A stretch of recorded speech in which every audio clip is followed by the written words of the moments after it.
मैं इसीलिए आया कि तुम जीवन पाओ और बहुतायत का जीवन पाओ।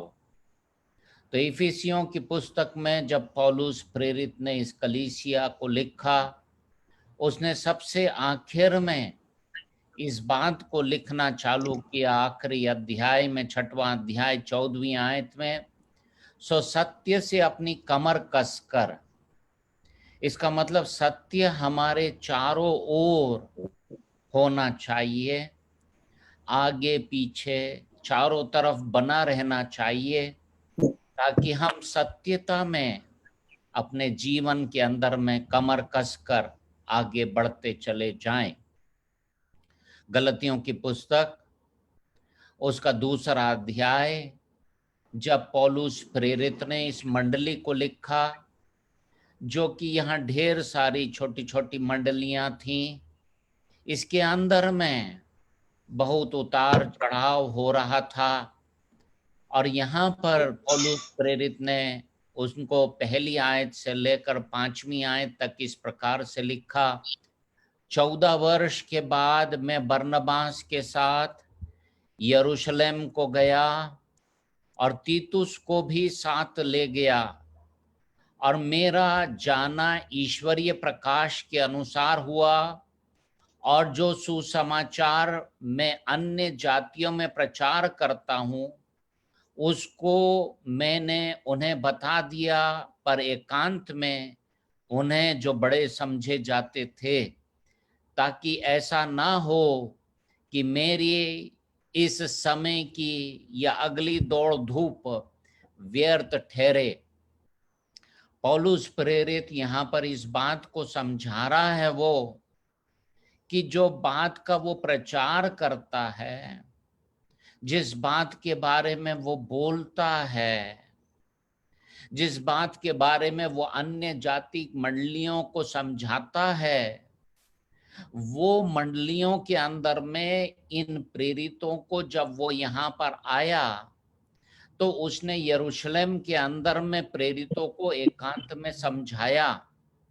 और जब उसने उन्हें एकांत में समझाया, तो उसकी मनसा ये थी, उसकी इच्छा ये थी कि मेरे इस समय की या अगली दौड़ धूप व्यर्थ ना ठहरे। प्रिय भाइयों बहनों, अगर हम असत्यता के ऊपर में आधारित हैं, तो असत्यता जो है वो आज नहीं तो कल गिर जाएगी। अगर पौलुस के इन शब्दावली की ओर आप ध्यान दें कि मेरे इस समय की या अगली दौड़ धूप व्यर्थ ठहरे, ऐसा ना हो कि मेरा काम करना, ऐसा ना हो कि मेरा प्रचार करना, ऐसा ना हो कि मेरा कलीसियाओं को स्थापित करना, लोगों के जीवनों के अंदर में शिक्षा देकर उनके जीवनों को मजबूत बनाना, वो व्यर्थ ना ठहरने पाए, लोग उसमें स्थापित होने पाए, उसके अंदर में स्थिर होने पाए। इसका मतलब जो बात मैं बोलूं वो सत्यता की बात होना चाहिए, उसके अंदर में किसी भी रीति से कोई भी खसोट की बातें नहीं होना चाहिए। 4 और 5वीं आयत में इस प्रकार से लिखा है, और यह उन झूठे भाइयों के कारण हुआ जो चोरी से घुस आए थे, कि उस स्वतंत्रता का जो मसीह यीशु में है, यीशु में हमें मिली है, भेद लेकर हमें दास बनाए। उनके अधीन होना हमने एक घड़ी भर भी ना माना, इसीलिए कि सुसमाचार की सच्चाई तुम में बनी रहे। पौलुस प्रेरित जब यहाँ पर यरूशलेम के अंदर में आया, तो उसने मंडली के अंदर में झूठे भाई बहनों को देखा, और ये झूठे भाई बहन असत्यता के ऊपर में अपने जीवन को आधारित करके ये रीति विधियों के अनुसार चलाने की चेष्टा, झूठे सिद्धांतों के ऊपर में चलने के लिए और झूठ पर अपने जीवन को आधारित कर कर चलाने के लिए इन्होंने जो है अपने जीवन का समर्पण किया था। और ये चाहते थे कि इस प्रकार के झूठे रीति विधियों के कारण से हम इनको अपनी अधीनता में ले लें, हम इनको अपने लगाम लगाकर हम चलाना चालू कर दें और जो है सुसमाचार की सच्चाई जो है उससे वंचित कर दें लोगों को और अलग कर दें और उससे अलग निकाल कर हम जो हैं इस झुंड में जिसमें कि हमारी प्रभुता होगी इन रीति विधियों के कारण से हम उसको चलाने पाएं। तो प्रिय भाइयों बहनों, प्रभु यीशु मसीह ने जो हमारा ईश्वर है, परमेश्वर है, जो हमारे लिए आशीष का स्रोत है, जिसने हमें जीवन दिया है, उसने बहुतायत का जीवन दिया है। उस अंतिम रात्रि में, इससे पहले कि वो सूली के ऊपर में मारा जाए, उसने अपने चेलों से यूं कहा, यूहन्ना रचित सुसमाचार 14वां अध्याय 6वीं आयत, यीशु ने उनसे कहा, मार्ग और सच्चाई और जीवन में ही हूँ, बिना मेरे द्वारा कोई पिता के पास नहीं पहुंच सकता। क्या सच्ची में हम प्रभु यीशु मसीह के ऊपर में आगे और उसकी बातों के ऊपर में पूर्ण रीति से अपने जीवन को आधारित कर कर आगे बढ़ रहे हैं, कि क्या हम अस्थिर होकर इधर से उधर भटक रहे हैं? सच्चाई की जब कमी होती है या सत्यता की कमी होती है किसी भी व्यक्ति विशेष में या किसी भी देश के अंदर में, तो वह राष्ट्र और वो व्यक्ति जो है तुरंत ही उखड़ जाएगा, तुरंत ही जाता रहेगा, ज्यादा समय नहीं रहेगा कि ये जो व्यक्ति है जो झूठ पर आधारित करता है अपने जीवन को, जो सत्यता के ऊपर में स्थिर नहीं रहता, वो उखड़ जाएगा। शायद उसको नौकरी से निकाल दिया जाएगा, शायद वो देश भ्रष्टता के अंदर में दिन प्रतिदिन दूसरे देशों से बहुत नीचे हो जाएगा और वो देश के अंदर भुखमरी, अकाल, लड़ाइयां, झगड़े, विद्रोह, ये सारी बातों को उस देश के अंदर में हम देख पाएंगे। तो सत्यता एक ऐसा गुण है, सच्चाई एक ऐसा गुण है जो किसी भी व्यक्ति के अंदर में स्थिरता को देता है और किसी भी राष्ट्र के अंदर में स्थिरता को देता है। जब मूसा बनी इस्राएलियों को मिस्र की गुलामी में से लेकर बाहर आया, तो बहुत ढेर सारे लोग मूसा के पास में आते थे, उससे परमेश्वर के सलाह को लेने के लिए कि परमेश्वर हमारे बारे में क्या बोलता है।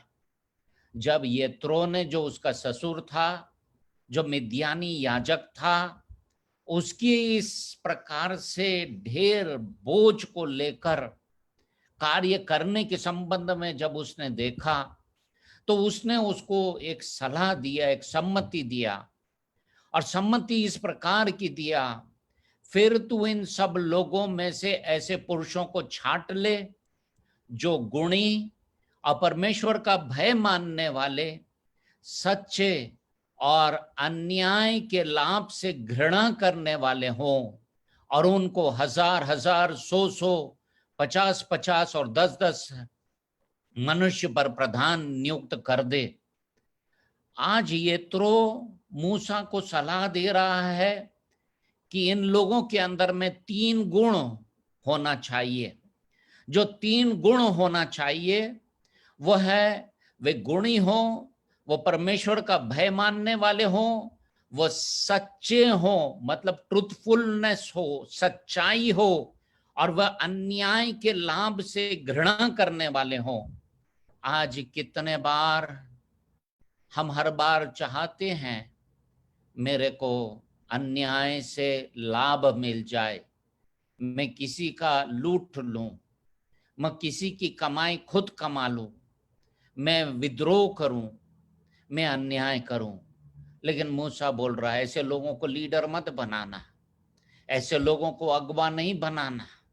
अगर ऐसे लोग लीडर बन गए तो ये लोग जो हैं प्रजा का संचालन नहीं कर पाएंगे, लोगों का ठीक रीति से अगुवाई नहीं कर पाएंगे। प्रभु यीशु मसीह ने अपने बारे में इस प्रकार से यूं कहा, यूहन्ना 18:36-38, यीशु ने उत्तर दिया कि मेरा राज्य इस जगत का नहीं, यदि मेरा राज्य इस जगत का होता तो मेरे सेवक लड़ते कि मैं यहूदियों के हाथ सौंपा ना जाता, परंतु अब मेरा राज्य यहाँ का नहीं। पिलातुस ने उससे कहा, तो क्या तू राजा है? यीशु ने उत्तर दिया कि तू कहता है क्योंकि मैं राजा हूं। मैंने इसीलिए जन्म लिया और इसीलिए जगत में आया हूं कि सत्य पर गवाही दूं, और जो कोई सत्य का है वह मेरा शब्द सुनता है। पिलातुस ने उससे कहा, सत्य क्या है? आज प्रभु यीशु मसीह उन सत्य लोगों को वो कहता है तुम मेरे लोग हो, लेकिन जो असत्य वाले लोग हैं, जो असत्यता पर चलते हैं, असत्यता के ऊपर अपने जीवन को बनाए हुए हैं, जो कि झूठ बोलते हैं, जो कि बुरे आचरणों को निभाते हैं, उनकी भेड़ें प्रभु यीशु मसीह की भेड़ें नहीं हैं, परंतु वह किसी और के लोग हैं। कोई और ने उन्हें मांग लिया है और कोई और ने उसको अपने ऊपर प्रभुता किया है। प्रभु यीशु मसीह बोला है, तूने बोला मैं राजा हूं, मैं राजा हूं, मेरा राज्य है। प्रभु यीशु मसीह ऐसे लोगों को अपने राज्य के अंदर में रखता है, अपने पास में रखता है, अपनी गोद में रखता है, जो लोग सत्यता के ऊपर में स्थिर और स्थापित रहते हैं और उसमें वो चलते हैं। पौलुस प्रेरित ने इसी मंडली को, जब गलतिया की जो मंडलियां हैं, छोटी छोटी सी मंडलियां हैं, इनको पौलुस प्रेरित ने ना बेटा ऐसा लिखा, क्योंकि ये जो लोग हैं छोटे थे, बच्चे थे, और जब बच्चे थे तो बच्चे लोग जब सेवक की अधीनता में रहते हैं तो वो सेवकों के समान या सर्वेंट्स के समान व्यवहार करते हैं। लेकिन जब पौलुस प्रेरित ने इनको समझाया तो बताया, अब तुम बड़े हो जाओ, अब तुम स्थिर हो जाओ, बहुत हो गया, हम मंडली में बहुत साल से हैं, लेकिन सत्यता हमसे बहुत दूर है, हम बहुत दूर दूर रहते हैं, भटकते रहते हैं, हम सत्यता के ऊपर में स्थिर नहीं रहते। तो पौलुस प्रेरित ने उनको यूं लिखा, 4 अध्याय 16वीं आयत में, 4 अध्याय बच्चे और सर्वेंट्स के बारे में है, और फिर उसके बाद में वो बोलता, तो क्या तुमसे सच बोलने के कारण मैं तुम्हारा बैरी हो गया हूं। जब भी कोई पास्टर सत्यता के बारे में प्रचार करता है, कांग्रेगेशन के लोग पास्टर के विरुद्ध में बात करते हैं। लोग जो हैं आपके ऑफिस में जब आप सत्यता के बारे में बोलोगे, लोग आपके विरुद्ध में बात करेंगे। आपके परिवार के अंदर जब आप सत्यता के बारे में बात करोगे तो वहां पर भी बहुत से लोग आपके परिवार में आपका विद्रोह करेंगे।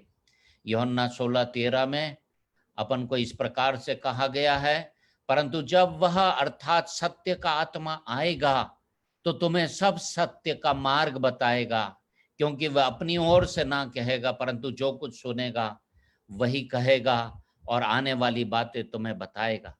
अर्थात प्रभु यीशु मसीह अपन को इस अध्याय के अंदर में समझा रहा है कि सत्य का मार्ग में चलने के लिए हमारे अंदर में वो पवित्र आत्मा का सामर्थ्य चाहिए है, जो हमारा मार्गदर्शन करेगा, जो उस ओर हमें परिपक्व बनाएगा, जो उस ओर हमें सिद्धता की ओर ले चलेगा। जब भी हम सत्यता के बारे में बातचीत करते हैं तो उस बात का पूरा पूरा ज्ञान हमको होना चाहिए। अधूरा ज्ञान असत्यता होती है, असत्यता को लाकर वो कभी भी हमको गिरा देगी। इसीलिए बाइबल के वचन जो सत्यता के अंदर में हमारे पास में आते हैं और हम जब पढ़ते हैं, हम जब उस पर मनन करते हैं, उसके अंदर में हमको पूरी रीति से उन बाइबल के वचनों को जानना ही होगा। जब कभी भी हम किसी भी पुस्तक को पढ़ते हैं, उसको हम पूरी रीति से पढ़ें, उसमें लेखक का अभिप्राय जानें, और अगर लेखक का अभिप्राय जानेंगे तो हम परमेश्वर का अभिप्राय जानेंगे। हमारे लिए वो क्या बात करना मांगता है, किस ओर ले जाना मांगता है। झूठ हर समय भ्रामक होता है, हमको भरमा देता है। वो आधा सत्य भी झूठ होता है, क्योंकि वह उस बात को बताने की चेष्टा करता है जो पूरा सत्य नहीं बता पा रहा है, परंतु छोटा ही बोलकर वो वहां पर डोला डाली कर देता है और लोगों को भरमा देता है। आप शायद ईमानदारी का दावा करते हो, लेकिन अगर आधा सत्य बोलकर दावा कर रहे हैं तो अभी भी हम बच्चे हैं, अभी भी हम छोटे गोद में दूध पिलाए हुए लोग हैं। हमको अभी भी इस यात्रा के अंदर में आगे बढ़ने की आवश्यकता है। सत्य हमारी रखवाली करता है, सत्य हमें चट्टान के ऊपर खड़ा करता है, सत्य हमारी सुरक्षा करता है। जब भजन संहिता की पुस्तक 91 अध्याय और उसकी 4 आयत अपन पढ़ते हैं, उसकी सच्चाई तेरे लिए ढाल और झिलम ठहरेगी। उसकी सच्चाई मतलब सत्यता की जो बात है, वो हमारे लिए ढाल मतलब सामने से पकड़कर जिससे अपन बच लेते हैं, वो ढाल होती है। और झिलम वो होती है जो चारों ओर हमको जो है वो घेरे रहती है, चारों तरफ से हमारा प्रोटेक्शन करती है। मैं आपको विश्वास दिलाना मांगता और आपसे व्यक्तिगत रीति से कहना मांगता, सत्यता आपके लिए ढाल बनेगी, सत्यता आपके लिए झिलम ठहरेगी। चाहे आप कोई भी ऑफिस में क्यों ना काम कर रहे हो, चाहे आप कहीं पर भी पदस्थ क्यों ना हो, चाहे आप कहीं पर भी आप जो है बाजार में हो, आप किसी भी समय पर हो, टाइम पर हो, पर ये आपकी ढाल बनकर आपके लिए अगुवाई करेगी। भजन संहिता 57 1 से लेकर मैं जो हूँ 5वीं 6वीं आयत तक आपके लिए पढ़ना मांगूंगा। परमेश्वर मुझ पर अनुग्रह कर, मुझ पर अनुग्रह कर, क्योंकि मैं तेरा शरणागत हूँ, और जब तक ये आपत्तियां निकल ना जाएं तब तक मैं तेरे पंखों के तले शरण लिए रहूंगा। मैं परमप्रधान परमेश्वर को पुकारूंगा, ईश्वर को जो मेरे लिए सब कुछ सिद्ध करता है। ईश्वर स्वर्ग से भेजकर मुझे बचा लेगा। जब मेरा निगलने वाला निंदा कर रहा हो, परमेश्वर अपनी करुणा और सच्चाई प्रकट करेगा। जब आपके विद्रोही, जब ये तूफान जो कोरोना वायरस का तूफान है, जब आपके चारों ओर ऐसे लोग जो पड़े हुए हैं, जो आपके विरुद्ध में कार्य कर रहे हैं, जो आपको निगलने वाले हैं, जो आपकी निंदा कर रहे हैं, इंग्लिश में इस प्रकार से जब तूफान चल रहा है, तेज वर्षा हो रही है, तब परमेश्वर इस सत्यता की आत्मा में, इस सच्चाई में प्रकट होकर आपकी रक्षा करेगा, आपकी सुरक्षा देगा। वह आपके लिए आशीष का सूत्र बनेगा, वो आपको आगे लिए चलेगा, वो परमेश्वर आपके संग संग बना रहेगा, वो आपके आपके साथ में बना रहेगा। 4 आयत से लेकर 6वीं आयत तक, मेरा प्राण सिंहों के बीच में है, मुझे जलते हुओं के बीच में लेटना पड़ता है, अर्थात ऐसे मनुष्य के बीच में जिनके दांत बर्छी और तीर हैं और जिनकी जीभ तेज तलवारें हैं। हे परमेश्वर, तू स्वर्ग के ऊपर अति महान और तेजोमय है। तेरी महिमा सारी पृथ्वी के ऊपर फैल जाए। उन्होंने मेरे पैरों के लिए जाल लगाया है, मेरा प्राण ढला जाता है। उन्होंने मेरे आगे गड्ढा खोदा, परंतु आप ही उसमें गिर पड़े। इतने दर्दनाक लोग आपके चारों ओर आएंगे। अपनी हिम्मत नहीं हारना, अपने आप को नीचे नहीं गिराना। परमेश्वर आपकी ढाल बन जाएगा। चाहे आप कितने भी सिंहों के बीच में से गुजर रहे हों, उनके दांत बर्छी के समान और तीर के समान क्यों ना हो, उनकी जीभ तेज तलवारों के समान भी क्यों ना हो और आपके विरुद्ध में हर समय बातचीत करते रहते हो, लेकिन हिम्मत नहीं हारना, घबराना नहीं, डरना नहीं। ये सत्यता आज नहीं तो कल बोलेगी ही और झूठ उखड़ कर बाहर आ जाएगा और लोग जान लेंगे कि आप सत्यता में स्थिर रहने वाले लोग हैं और आपकी उन्नति उस समय आपके ईश्वर के द्वारा से, जो आपके ऑफिसरों के अंदर में से बोलेगा, जो आपके ऑफिसर जान लेंगे कि ये आदमी सत्यता के अंदर में स्थिर है। और मैं याद दिलाना मांगता हूं, पीछे मुड़कर देखना चालू करो। जब आप स्थिर रहे, जब आप सत्यता के अंदर में स्थापित रहे, तब परमेश्वर ने अपने आप ही थोड़े दिनों में आपके ऊपर में जय के झंडे को लहराना चालू किया। असत्यता की आत्मा जाती रही, विद्रोह की आत्मा जाती रही। वो सिंहों के समान मनुष्य के बीच में जिनके दांत बर्छी के समान थे, जिनके जिनके दांत तीर के समान थे, जिनकी जीभें तेज तलवार के समान थी, वो सब दुबक कर बैठ गए और उनके मुंह से बात नहीं निकल रही है, क्योंकि आज परमेश्वर ने जान लिया है, लोगों ने भी जान लिया है कि आप सत्यता के ऊपर में स्थापित लोग हैं, सत्यता के ऊपर में चलने वाले लोग हैं। 7वीं आयत से 9वीं आयत, हे परमेश्वर, मेरा मन स्थिर है, मेरा मन स्थिर है, मैं गाऊंगा, वरन भजन की जाग जा। हे सारंगी और वीणा जाग जाओ, मैं भी फौफटते ही जाग उठूंगा। हे प्रभु, मैं देश के लोगों के बीच तेरा धन्यवाद करूंगा, मैं राज्य राज्य के लोगों के बीच में तेरा भजन गाऊंगा। क्या कारण हो गया ये सब गाना गाने का? क्या कारण हो गया स्तुति और आराधना करने का? ये इसलिए हो गया कि सत्यता में परमेश्वर ने आपको विजय दे दिया है। सत्यता के अंदर में उसने विजय के उत्सव के अंदर में आपको ले आया है और सत्यता के अंदर में उसने आपको स्थिर कर दिया है। हम कैसे बता सकते हैं ईमानदार हैं?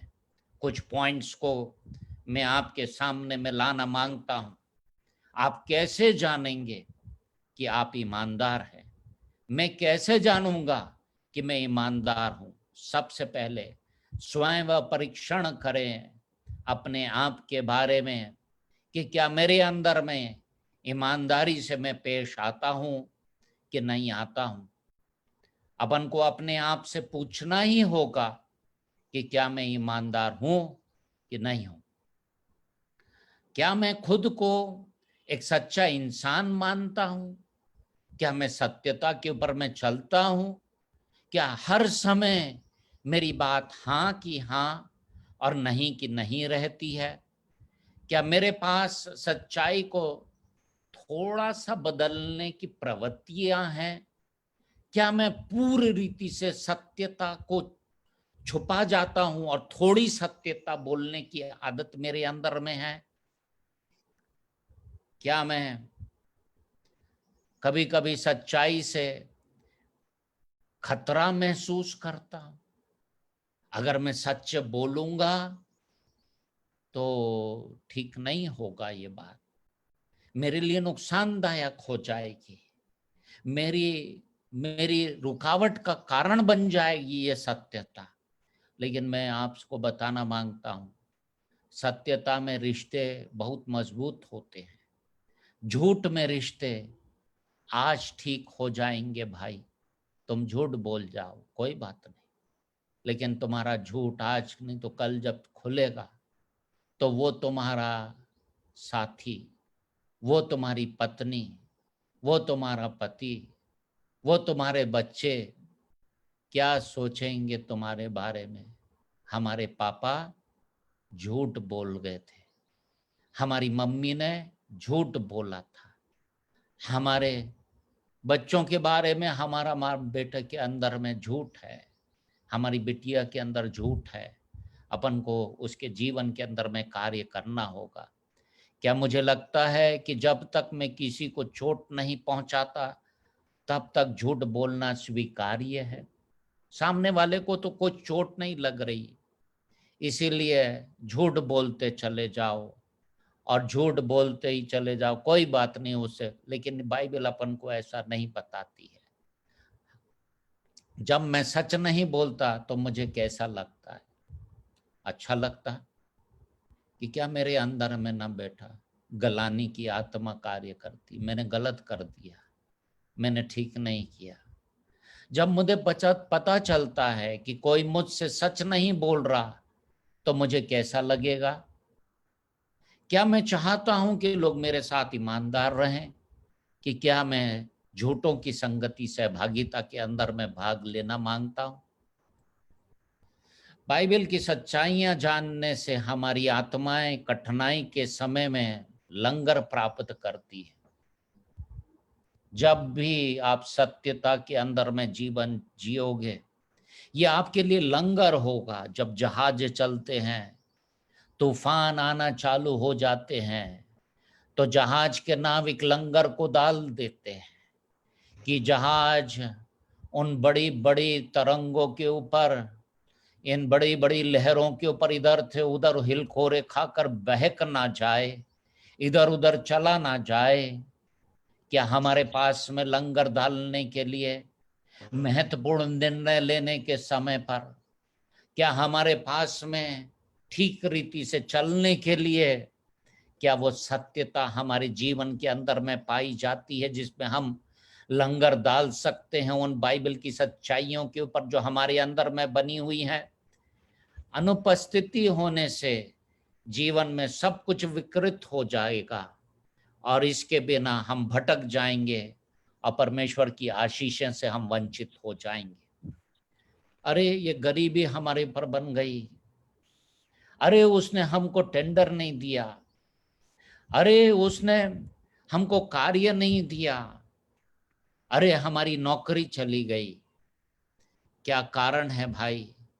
कारण हमारी प्रवृत्तियां हैं। सत्यता की बुनियाद हमें परमेश्वर की सीधी इच्छा में जीने का तरीका बताती है।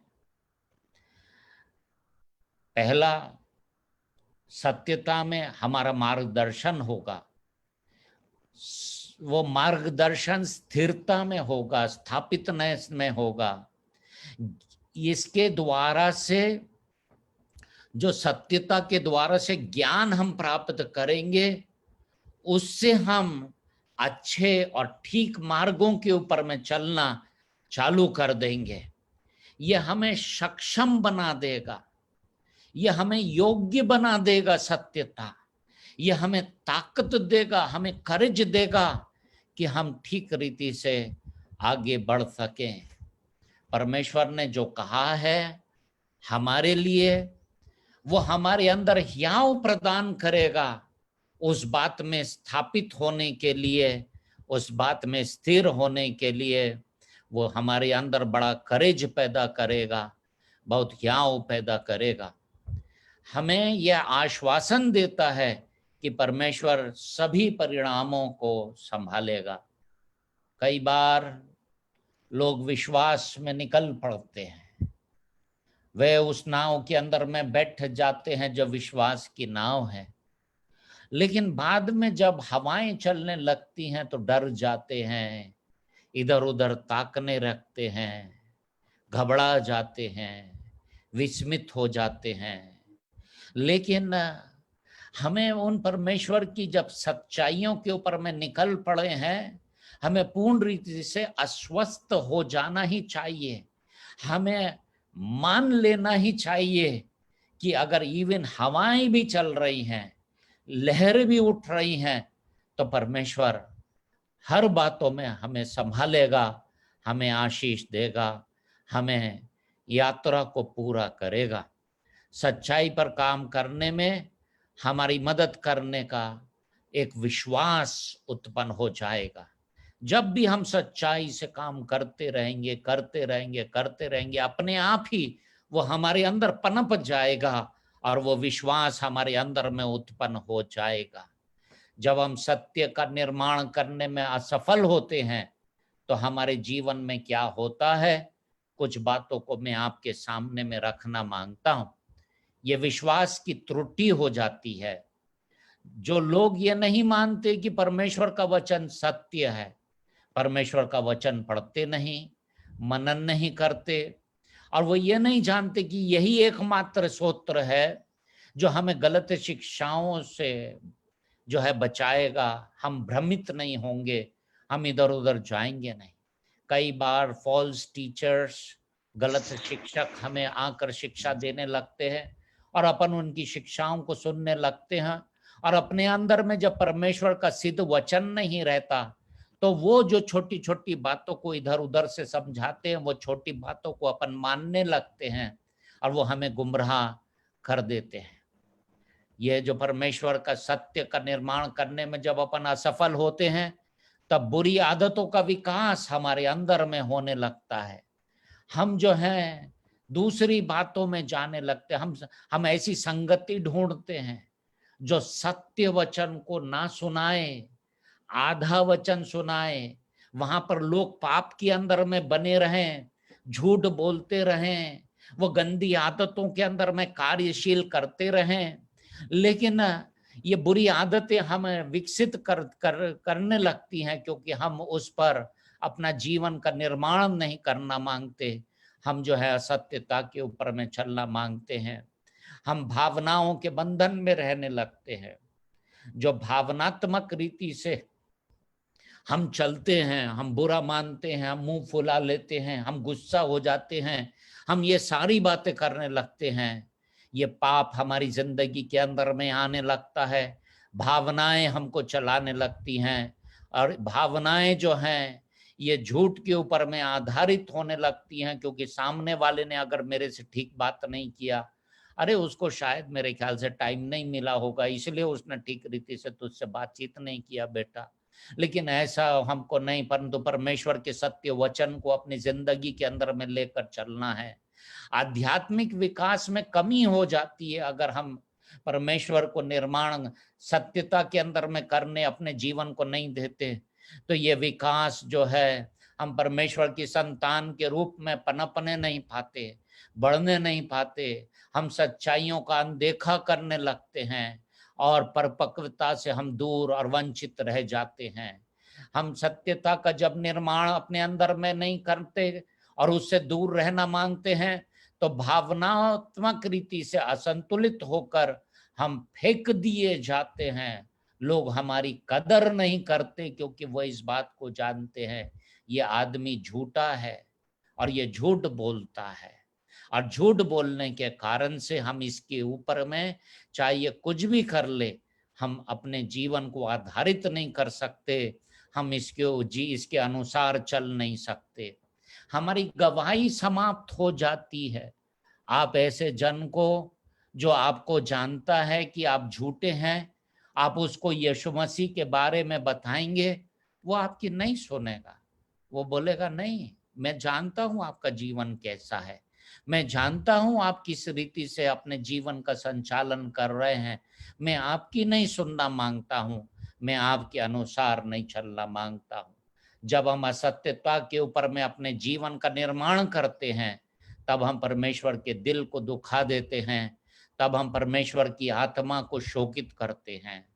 हम लगातार निराश होते ही जाते हैं। हमारी असत्यता हमको निराशा के अंदर में नीचे दिन प्रतिदिन गिराती ही रहती है। हम दूसरों के साथ खराब रिश्ते बनाने लगते हैं, क्योंकि हम झूठ के ऊपर में आधारित हैं। घर में पति पत्नी के बीच में झगड़े होते हैं, पत्नी बोलती है तुमने सच नहीं बोला, नौबत ये आती है कि जो है शादियां टूट जाती हैं, रिश्ते अलग हो जाते हैं, दर्दनाक परिस्थितियां पैदा हो जाती हैं और हमारी आत्म छवि के ऊपर में बहुत भारी चोट पहुंचती है जब हम असत्यता के ऊपर में अपने जीवन को आधारित करते हैं। आज जो है 11वां पॉइंट में लाना मांगता हूं, अतीत की असफलताओं पर हम निर्भर करने लगते, हम उनको छुपाने के लिए, झूठ को छुपाने के लिए और झूठ बोलने लगते हैं। हम उन बातों को ये कहने लगते हैं, नहीं वैसा नहीं था, वो ऐसा था। मेरे को मालूम है एक पास्टर है और वो अपने झूठ को छुपाने के लिए हर बार बोलता है, ऐसा नहीं ऐसा है, इस प्रकार से नहीं इस प्रकार से है। हम सत्य वाले लोग हैं, हमें परमेश्वर ने सत्यता के अंदर बुलाया है। हमारी पूरी क्षमता तक पहुंचने में यह हमको विफल कर देता है और परमेश्वर ने जो योजना हमारे लिए बनाई है उसको हम परमेश्वर को मना कर देते हैं और कहते हैं ये झूठ के कारण से हम तुझे पूरी रीति से अपने जीवन का निर्माण करने नहीं देंगे, हम तुझे जो है अपने जीवन के अंदर में आगे बढ़ने नहीं देंगे।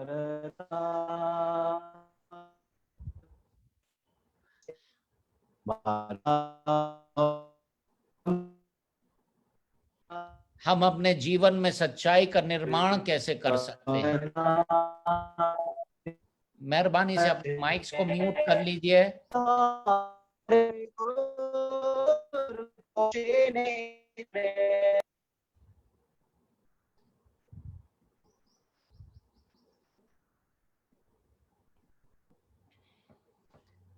हम अपने जीवन में सच्चाई का निर्माण कैसे कर सकते हैं? जो सत्य का महत्व है उसको हमको समझना पर्याप्त ही नहीं है, परंतु उसे अपने दिल और दिमाग में बनाना है और अपने जीवन के अंदर में उसको लागू करना है। तो कुछ बिंदुओं को अपन देखेंगे। सत्यता को जीवन के लिए एक मूलभूत सिद्धांत के रूप में हमको पहचानना होगा कि हम जो है सत्यता के अंदर में ये मूलभूत सिद्धांत है और इसी के अंदर में हम बनेंगे और इसी के अंदर में हम चलेंगे।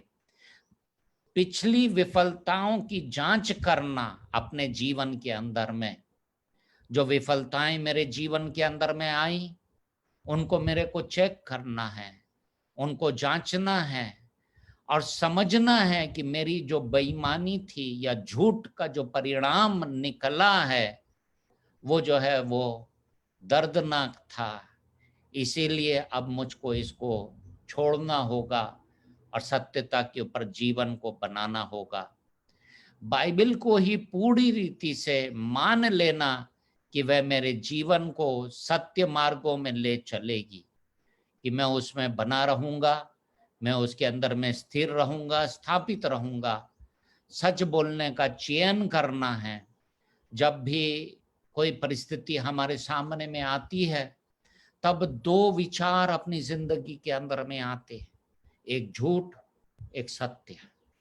जब हम निर्णय करते हैं, जब हम चुनाव करते हैं कि नहीं मैं इस बात को चयन करूंगा कि मैं सच बोलूंगा, परिणाम जो है वो परमेश्वर देने वाला है और उसको परमेश्वर मुझको देगा। शायद थोड़े समय का लाभ के कारण से हम झूठ बोल जाएं, लेकिन वो लाभ एक्चुअली में लाभ नहीं है, वो लॉन्ग टर्म में, लंबे समय में हमारे लिए नुकसान का कारण होगा, वो हमें विफल बना देगा। हमारी विफलताओं के बारे में ईमानदार होना और हम सत्य से क्यों भटक गए ये मान लेना कि क्या कारण था उस समय पर जब हम सत्यता से भटक गए, जब हम सत्यता से दूर हो गए। परमेश्वर से प्रार्थना करना और ये कहना कि तू मेरे अंदर पिता परमेश्वर, प्रभु यीशु मसीह, तू जो मार्ग, सत्य और जीवन है, मेरे अंदर में सत्यता को उत्पन्न कर कि मेरी जो लालसाएं हैं वो सत्यता के प्रति बढ़ती चली जाएं, मैं उन सत्यता के ऊपर में स्थापित रहने पाऊं, मेरे जीवन से ये जाने ना पाए, मेरे जीवन के अंदर में बनी रहे। कमजोरी के क्षेत्र की पहचान करना और जो वचन उस कमजोरी में लागू होते हैं, जो परमेश्वर का वचन मेरे जीवन के अंदर मैं कहीं कमजोर हूं, मैं शायद इतना बड़ा बोल बोलता हूं कि मेरा मुंह घमंड से फूल जाता है। इसलिए परमेश्वर के वचन को वहां पर लाकर मेरे को परमेश्वर का वचन घड़ी घड़ी बोलना है कि ये बड़ा बोल बोलने वाला घमंडी जो हृदय है, उसकी आत्मा को मैं खत्म कर दूं, मैं नम्र बन जाऊं और मैं दीन बन जाऊं और मैं प्रभु यीशु मसीह के साथ में अपनी सूली लेकर उसके पीछे पीछे मैं चलने लगूं और मेरी कमजोरी के अंदर में मैं उन वचनों को लागू कर सकूं और लगातार मैं उनको बोल सकूं। परमेश्वर के वचन में मेरे को वचन से मन को भर लेना है, ताकि जब मेरे ऊपर जलते तीरों का आक्रमण हो, जो झूठ के तीर हैं, जो विचारधाराएं हैं, जो ऊंची बातें हैं, जो कल्पनाएं हैं, जो भावनाएं हैं, जब मेरे जीवन के ऊपर में उन झूठ को बोलने के लिए प्रेरित करती हैं, तो परमेश्वर का वचन मेरे को उससे सुरक्षा देने पाए, मेरे को उसका ढाल बना दे, ताकि मैं उनको ना बोलूं। नौवा, भरोसेमंद विश्वास योग्य होने के लिए अपने दिल में दृढ़ता के साथ निर्णय ले लेना कि मैं ऐसा ही बनूंगा, मैं भरोसेमंद व्यक्ति बनूंगा, लोग मेरे ऊपर भरोसा कर सके, लोग मेरे ऊपर में विश्वास कर सके और मैं दृढ़ता पूर्वक इस रास्ते के ऊपर मैं चलता ही रहूंगा।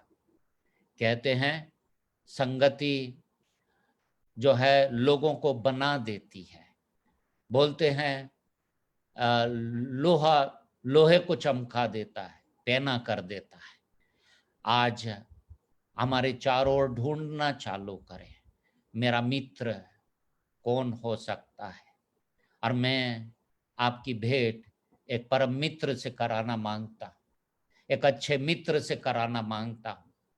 और ये मेरा सौभाग्य है, एक ऐसा दोस्त जो स्वर्गों के स्वर्ग को छोड़कर जब आपकी और मेरी हालत को देखा, जब उसने इस बात को देखा, तो उसने इस बात को जाना कि मेरे अंदर में ये झूठ बना हुआ है, मेरे अंदर में ऐसी कल्पनाएं उठती हैं जो मुझे परमेश्वर के नजदीक से दूर ले जाती हैं।